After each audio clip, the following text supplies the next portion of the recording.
first thing I notice is the silence, not the absence of sound. I've lived with that for weeks, but the absence of presence, the kind of silence that comes when something that should be there isn't anymore. When I float to the observation module and look down through the reinforced glass, I see it, or rather, I don't see it. The Falcon is gone, just gone. My breath catches in my throat, and for a moment, I forget how to exhale. The docking port, where she was tethered 3 hours ago now, shows only the curve of Earth below. That impossible blue marble wrapped in swirls of white cloud, turning slowly beneath me, like a prayer wheel in the temple of space. I press my gloved hand against the glass, as if I could reach through 400 kilometers of nothing and pull the rocket back up to me. But she's gone home, and I'm still here. My heart hammers against my ribs. 1, 2, 1, 2, a drum in the cathedral of my chest. I can hear it in my ears, feel it in my fingertips. The suit's biosensors will be recording this spike, logging my panic into data streams that no one is monitoring anymore. Telemetry flowing into the void. I force myself to breathe. In through the nose, slow, deliberate, out through the mouth. The way they taught us in training. The way you breathe when everything is falling apart and you need to convince your body that it isn't. I cycle through the comm channels, static on ISS relay, static on ground control, static on emergency frequencies. Just that soft, persistent hiss, the sound of distance, the sound of alone. I try the Falcon's autonomous landing frequency, even though I know she's already begun her descent, her grid fins deploying, her engines firing in that beautiful choreographed dance that brings her back to the landing pad while I float here, forgotten. Houston, this is Dr. Marcus Chen, Station 1. Do you copy? My voice sounds strange in my own ears. Too calm, too measured. The voice of a man who hasn't yet realized what's happened. Falcon 9 has departed docking without crew extraction. Repeat. I have not been retrieved. Please advise. Nothing. Just the hiss. Just the dark. I think about the mission timeline. We'd been up here for 47 days. Myself and Commander Sarah Okonkwo, running deep space equipment tests for the upcoming Mars missions. Small station, just the two of us, floating in this aluminum can while Earth spun below like a music box ballerina. Sarah went back 3 days ago on the Crew Dragon capsule. Routine rotation. I was supposed to stay another week, then catch the Falcon back when she came up with supplies. But something went wrong. Some calculation, some command, some cosmic joke. The Falcon came, the Falcon docked, the Falcon left, and nobody remembered I was supposed to be on it. I want to laugh, but I'm afraid if I start, I won't stop. So instead, I just float here, watching Earth complete another rotation, watching night bloom across Asia like spilled ink, watching the lights of cities twinkle up at me. Millions of people down there living their lives, drinking coffee, arguing about traffic, kissing their children goodnight. And not one of them knows that I'm up here, that I'm still here, that the mission control computers probably show my status as returned, mission complete, while I drift in this silent tomb of metal and dreams. The oxygen meter on my wrist display shows 91 hours remaining. Station reserves, not suit supply. 91 hours is 3 days and 19 hours. I do the math automatically, the way you do when numbers are the only thing keeping you from screaming. That takes me to, I count forward, Saturday morning, Earth time, Eastern Standard. The sun will be rising over Florida. People will be having breakfast. I will be breathless.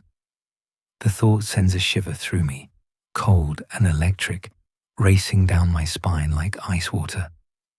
I push away from the observation port and float through the main module, my hands trailing along the walls, touching surfaces just to feel something solid. The station hums quietly around me. Life support systems, air circulation, the steady mechanical breath that keeps this place habitable. For now, for 91 hours, I should be panicking. I should be screaming into the radio, desperately trying every frequency, every protocol, every emergency procedure we train for. But instead, I find myself moving slowly, deliberately, as if I'm underwater, as if I'm already a ghost. My hands drift to the control panel and I begin recording. This is Dr. Marcus Chen, Station 1, mission timestamp, November 17, 2029, 0300 hours, UTC. My voice is steady now, clinical.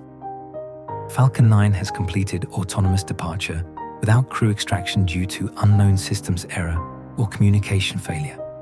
I am currently the sole occupant of the station with approximately 91 hours of oxygen remaining.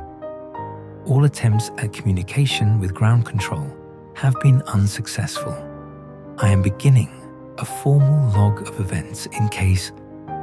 I pause, tasting the words before I speak them. In case this transmission is ever recovered. I stop recording, save the file, then I start another one. Hi. This time my voice is different, softer, more human. I don't know if anyone will ever hear this. Maybe you're listening years from now, some historian or student or just some person who couldn't sleep and found this file in some archive and decided to play it. If you're there, if you're listening, I want you to know what this is like. Not the technical stuff, the other part, the real part. I float to the observation port again, drawn like a moth to that glowing sphere below. Earth never stops being beautiful. That's something they don't tell you in training. They show you the pictures, the videos, the simulations, but they can't prepare you for what it actually feels like to see your entire world reduced to something you could cover with your thumb. Every person you've ever loved, every street you've walked, every song you've heard, every sunrise you've watched, all of it on that one fragile marble spinning in the dark. It's funny, I continue, my breath fogging the glass slightly. I spent my whole life trying to get up here, studying, training, sacrificing everything. Missed my sister's wedding, missed my father's funeral, told myself it was worth it because I was reaching for something bigger, something that mattered. And now here I am, and the thing that got me here forgot about me. I can see the Terminator line moving across the earth below, that sharp division between day and night, between light and dark. Cities glitter along the coastlines. I wonder if anyone down there is looking up. I wonder if they can see me, just a tiny silver dot crossing their sky, moving at 8 kilometers per second, fast enough that I could circle the entire globe in 90 minutes, fast enough to run from anything. But there's nowhere to run when you're already in orbit. Subscribe if you want to hear more, I say, and then I laugh. A short, sharp bark that surprises me. Sorry. I used to watch YouTube videos before bed, space documentaries mostly. Those calm narration channels that help you fall asleep. And they always said that. Subscribe, hit the like button, leave a comment, as if that mattered, as if those little digital interactions meant something. But maybe they did. Maybe every small connection matters when you're alone. Maybe that's what I'm doing now, reaching out across the void, hoping someone, somewhere, someday will hear me and know that I was here, that I existed, that I mattered. The station completes another orbit.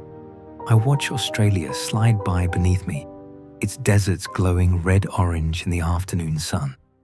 Then the Pacific, that vast empty blue that makes up most of the planet. I think about all that water down there, all that life, fish moving through the depths, knowing nothing of rockets or orbits or lonely astronauts, just swimming, eating, existing. Is that better? Is it worse? Is there even a difference? My stomach growls, reminding me that existential dread doesn't exempt you from basic biological needs. I push toward the galley module and pull out a packet of rehydrated pasta. The routine of it is comforting. Add water, wait, squeeze the contents into my mouth. It tastes like cardboard and preservation chemicals, but it's food, it's survival. It's another hour bored. While I eat, I check the systems again. Everything nominal. Life support functioning at 98% efficiency. Solar panels charging normally. Communications array active but receiving no signals. The station is working perfectly. It's the rest of the world that's gone silent. I think about the people down there. Sarah is probably home by now, debriefing, seeing her family. Did she mention me? Did she ask when I was coming back? Or did the mission computer tell her I'd already returned, that everything was according to plan? I picture the control room at SpaceX headquarters, those rows of monitors, those focused faces watching telemetry streams, tracking the Falcon's descent. Did anyone notice one data point missing? One heartbeat not accounted for? Or am I just forgotten? A glitch in the matrix, a rounding error in the great calculation. You know what's strange? I say into the recorder, starting a new log. I'm not as scared as I thought I'd be. Don't get me wrong, there's fear here. It's sitting in my chest like a cold stone. But there's also something else. Peace, acceptance. I don't know what to call it. I float back to the observation port. The sun is rising over Africa now.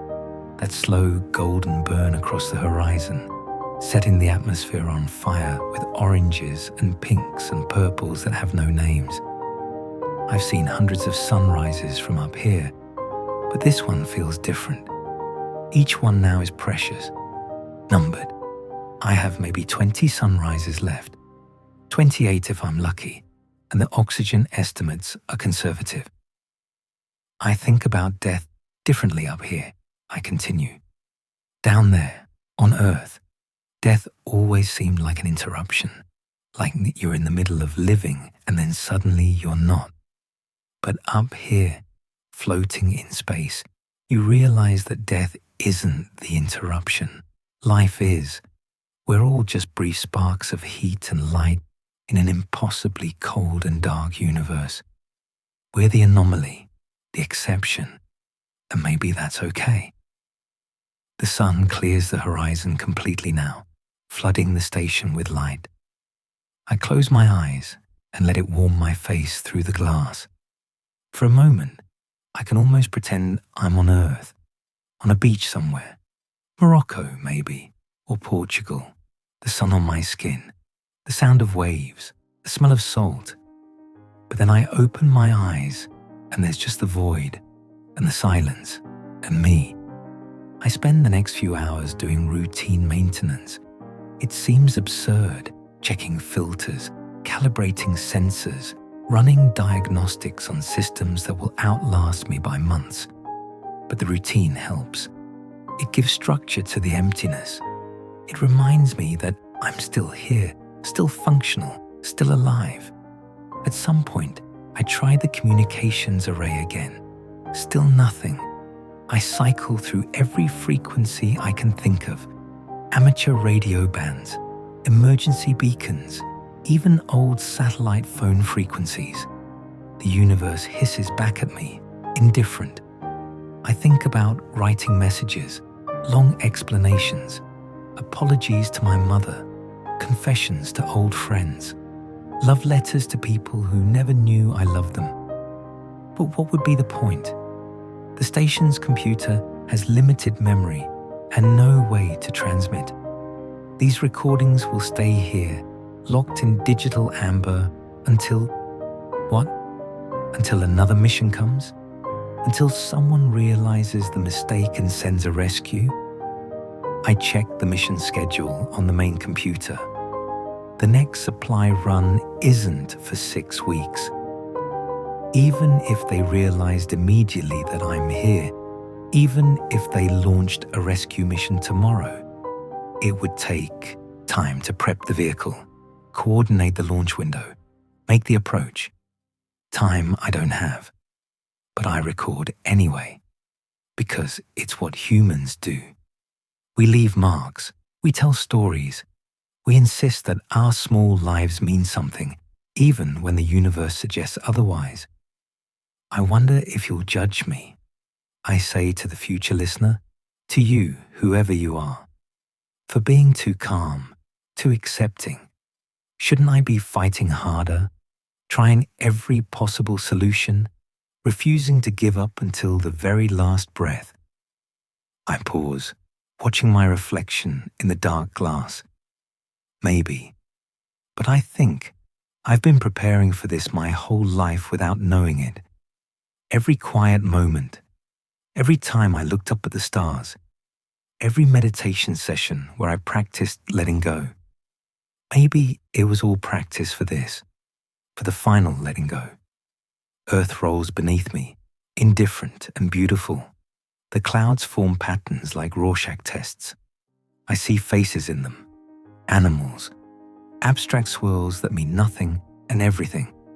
The planet breathes and I breathe with it, synchronized to a rhythm older than consciousness, older than life, older than the solar system itself. Night falls over Europe. The lights come on. London, Paris, Berlin, Rome, like someone's flipping switches on a game board. I think about all those people settling in for the evening, making dinner, watching television, arguing with their partners about whose turn it is to do the dishes. Normal life. Beautiful, stupid, normal life. I would give anything for dishes to wash. The thought makes me smile, then laugh, then cry.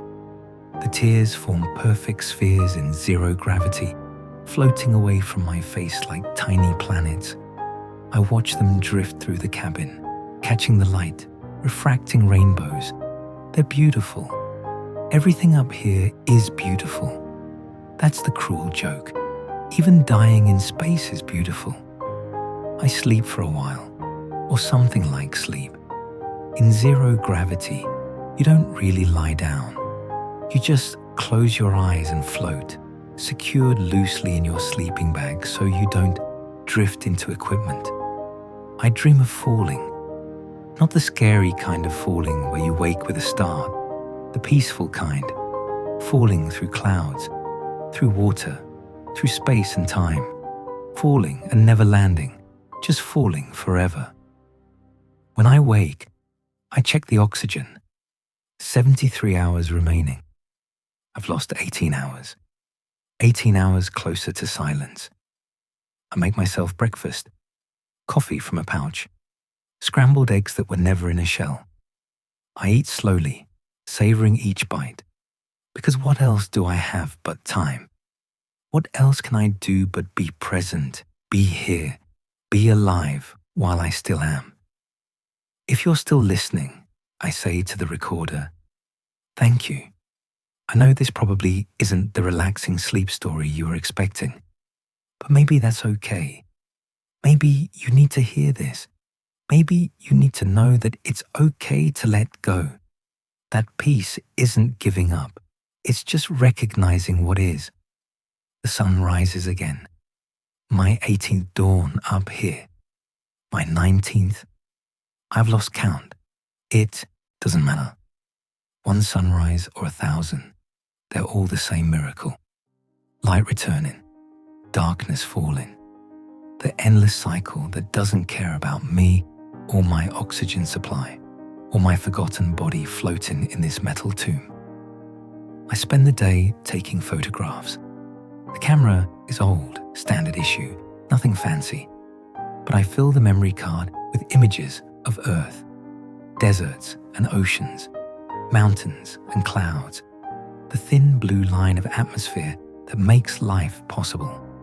I frame each shot carefully, as if I'm a tourist on the greatest trip of my life, as if these photos will go in an album that someone will flip through, smiling at the memories.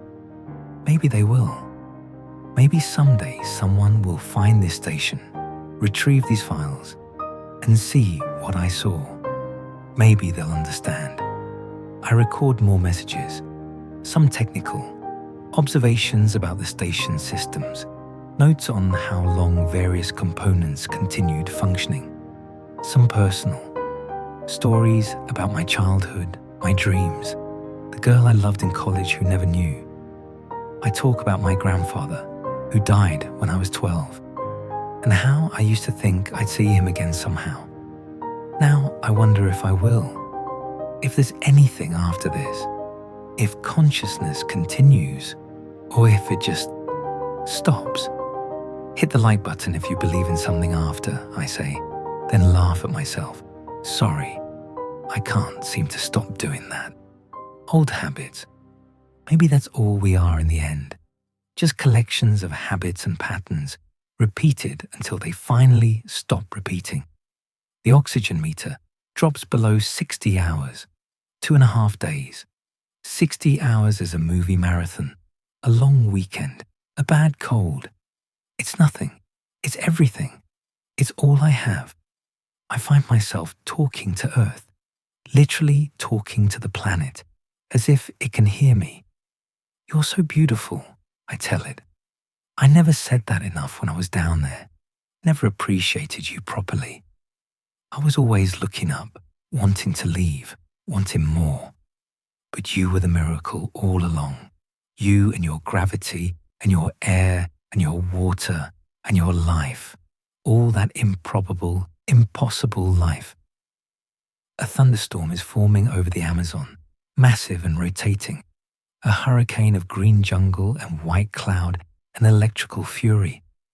I watch it for an hour, mesmerized. Nature is still happening down there. Rivers flowing, trees growing, animals hunting and being hunted. The great wheel turning whether I'm on it or not. That's the thing they don't prepare you for. Not the isolation, not the danger, but the irrelevance. The understanding that the universe will continue just fine without you. That your absence creates no void because you were never necessary to begin with.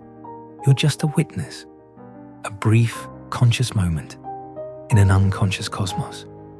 And somehow that's comforting. I sleep again, dream of swimming. The ocean near my childhood home, cold Pacific water, kelp forests waving beneath the surface like hair. I'm diving down, down, down, holding my breath, seeing how deep I can go before my lungs burn and I have to return to the surface. But in the dream, I never have to surface. I just keep going deeper, into blue, into darkness, into peace. When I wake, the station is darker. One of the overhead panels has failed. Not a critical system, just lighting, but it makes the cabin feel smaller, more intimate, like a bedroom with the lights dimmed. A good place to sleep, a good place to let go. 48 hours of oxygen remaining, 2 days. 48 hours ago, I was eating breakfast, preparing for the Falcon's arrival, looking forward to going home. Now home is an abstraction. A memory, a place I used to be. I float through the station one more time, touching everything. The walls that have held me, the equipment that has kept me alive, the window that has shown me wonders. I say goodbye to each piece, quietly, like you'd pat a faithful dog on the head. Thank you, I whisper. Thank you for keeping me safe. Thank you for bringing me here. Thank you for this time. I record one final message. This one I address directly to you. Hello, friend. If you're hearing this, then I'm gone. But you're here, and that's beautiful. That's the whole point. Consciousness doesn't end. It just changes hands. You're doing now what I was doing then, existing, perceiving, feeling, thinking. You're the universe experiencing itself, just like I was, just like everyone is. I pause, searching for the right words. I want to tell you something important, something I learned up here in the silence. Life isn't about duration, it's about presence. It's not about how long you exist, but how completely you exist in each moment.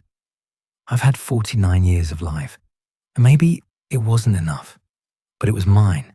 I was here. I saw things. I felt things. I loved things. And that matters.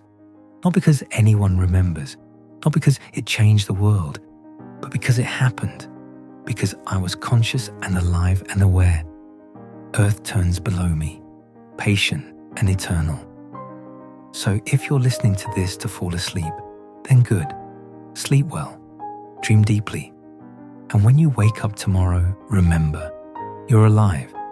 You have air to breathe and a planet to stand on and people to love. Don't waste it. Don't spend your life looking at screens or chasing things that don't matter. Look up. Look at the people around you. Look at the sky. Be here. Be present. Be alive. I smile, feeling tears on my cheeks again. And maybe leave a comment. Tell me, tell the universe what you're grateful for. What makes you feel alive? Because those small acts of sharing, those tiny connections across space and time, they matter. They're all we have. The oxygen meter shows 36 hours, day and a half. I'm getting tired now, really tired, the kind of tired that sleep won't fix. My body is beginning to understand what my mind has known. This is the end. This is how the story closes. I could panic now, could spend these last hours in terror, fighting the inevitable. But I don't. Instead, I just float here, watching Earth spin, watching the sun rise and set, marking time in the ancient way, the way time has always been marked, by light and darkness, the eternal rhythm. I think about all the astronauts who came before me, the ones who made it back and the ones who didn't. Komarov, whose spacecraft crashed, the Challenger crew, who burned, the Columbia crew, who never knew. We're a small club, we who have touched the edge of forever. And now I'm joining that smaller club, those who don't come back. But I'm not afraid anymore. Fear requires future, and I have no future. I only have now, this moment, this breath, this view of Earth turning below me like a blue-green prayer wheel, like a mandala, like a dream. The station is very quiet now. Even the hum of the life support seems distant, muffled. Or maybe my hearing is going. Or maybe I'm just so tired, so beautifully, peacefully tired.